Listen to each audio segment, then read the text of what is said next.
I'm CM Coleman. Welcome to At Home Mondays. Today I'm giving you my 5 tips to be more successful at being a stay-at-home. The first one, and what's really important, is to have a schedule. That means you need to know what days of the week you're going to be working and what times. Does this mean you have to stick to the schedule 100%? No, but as long as you have a schedule already made out, you know when you're going to be working, when you're not going to be working, and you can make plans around that kind of schedule.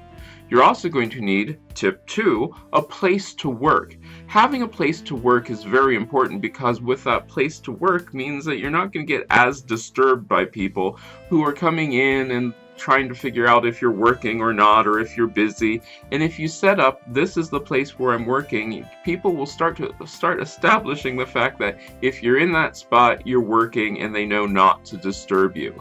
Number 3 is take breaks. And what do I mean by that? Well, every once in a while, your brain needs to take a rest.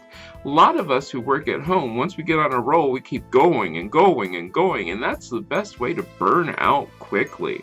If you find yourself just working all day long without taking any breaks, it can become a bit of a not much fun kind of thing.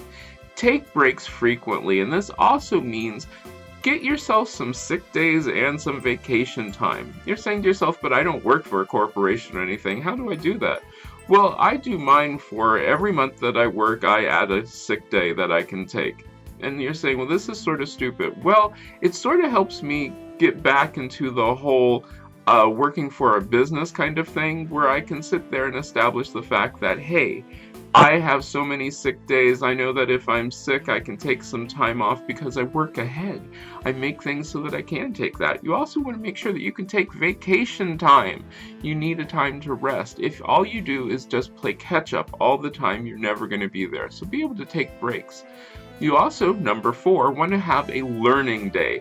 A day where you can actually take time, or at least a learning time, and you can study up on things which you should know, the latest trends, new articles, that sort of thing. It's really important to set aside that time so that you can learn about the things which you need to know. If you don't take time to learn, you might get stuck doing the same thing over and over in the old ways.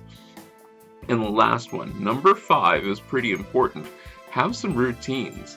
I have a morning routine and a night routine. My morning routine begins with the really important task of checking my task for the day before I start anything, before I look at my emails, before I do any calls, anything, even filming. I look at what I'm going to accomplish for that day. And then I also look at what needs to be accomplished for the week.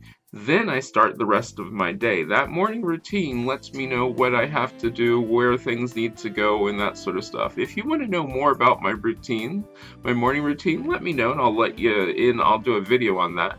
Then I have an evening routine. Just as I'm getting ready to finish up for the day, I make a list of some of the stuff which I need to do. Well, actually all the stuff which I need to do for the next day and all the places that I need to go. That way, first thing in the morning, I can see that task list and know where I need to go. What about you?